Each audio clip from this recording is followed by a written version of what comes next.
Hello दोस्तों।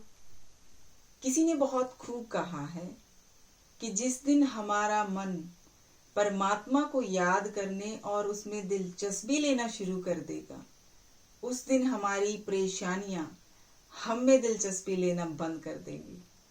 एक बहुत ही छोटी सी कहानी पर जिंदगी में बहुत अच्छी सीख देती है, तो ध्यान से सुनना। एक गाय घास चरने के लिए जंगल में चली गई। शाम ढलने के करीब थी। उसने देखा कि एक बाघ उसकी तरफ दबे पांव बढ़ रहा है। वो डर के मारे इधर उधर भागने लगी। वो बाघ भी उसके पीछे दौड़ने लगा। दौड़ते हुए गाय को सामने एक तालाब दिखाई दिया। घबराई हुई गाय उस तालाब के अंदर घुस गई। वो बाघ भी उसका पीछा करते हुए तालाब में घुस गया।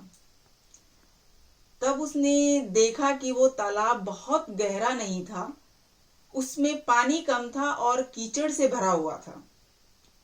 उन दोनों के बीच दूरी बहुत कम रह गई थी, लेकिन अब कुछ नहीं कर पा रहे थे। वो गाय उस कीचड़ के अंदर धीरे धीरे धंसने लगी। वो बाघ भी उसके पास होते हुए भी उसको पकड़ नहीं सका। वो भी धीरे धीरे कीचड़ के अंदर धंसने लगा। दोनों ही करीब करीब गले तक उनके कीचड़ में जो है वो फंस चुके थे।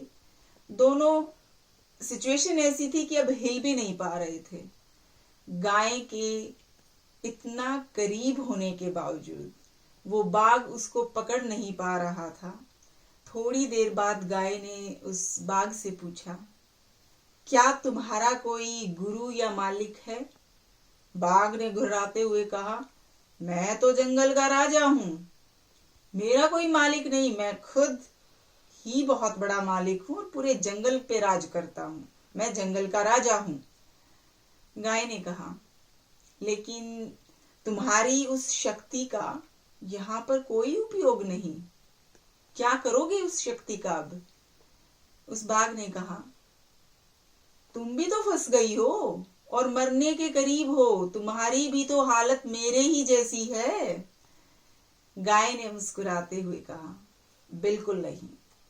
मेरा मालिक जब शाम को घर आएगा और मुझे घर पर नहीं पाएगा, तो वो ढूंढते हुए यहाँ जरूर आएगा और मुझे कीचड़ से निकालकर अपने घर ले जाएगा। तुम्हें भला कौन लेकर जाएगा? थोड़ी ही देर में सच में ही एक आदमी वहां पर आया और गाय को कीचड़ से निकालकर अपने घर ले गया। जाते समय गाय और उसका मालिक दोनों एक दूसरे की तरफ बहुत ही कृतज्ञता पूर्वक देख रहे थे। वो चाहते हुए भी उस बाघ को कीचड़ से नहीं निकाल सकते थे, क्योंकि उनकी जान के लिए वो खतरा था। अब ध्यान से समझिए इस चीज को। गाय समर्पित हृदय का प्रतीक है। बाघ अहंकारी मन का प्रतीक है और मालिक ईश्वर का प्रतीक है। कीचड़ ये संसार और संघर्ष अस्तित्व की लड़ाई है। किसी पर निर्भर नहीं होना अच्छी बात है, लेकिन मैं ही सब कुछ हूं, मुझे किसी के सहयोग की आवश्यकता ही नहीं है, ये अहंकार है। और यहीं से विनाश का बीजारोपण हो जाता है। जब हम ऐसा सोचना शुरू करते हैं, वहीं से हमारी पतन की शुरुआत होती है। ईश्वर से बड़ा इस दुनिया में सच्चा हितैषी कोई नहीं होता, क्योंकि वही अनेक रूपों में हमारी रक्षा करता है।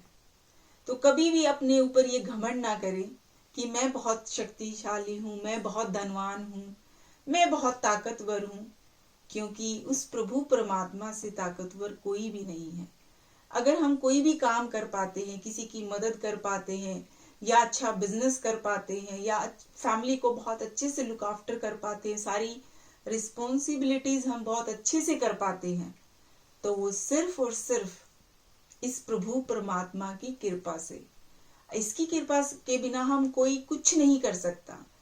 तो ऐसा घमंड और बेकार का भ्रम कभी ना पाले। तो दोस्तों, मुस्कुराना, शुक्राना और किसी का दिल न दुखाना, ये चीजें हमेशा याद रखना।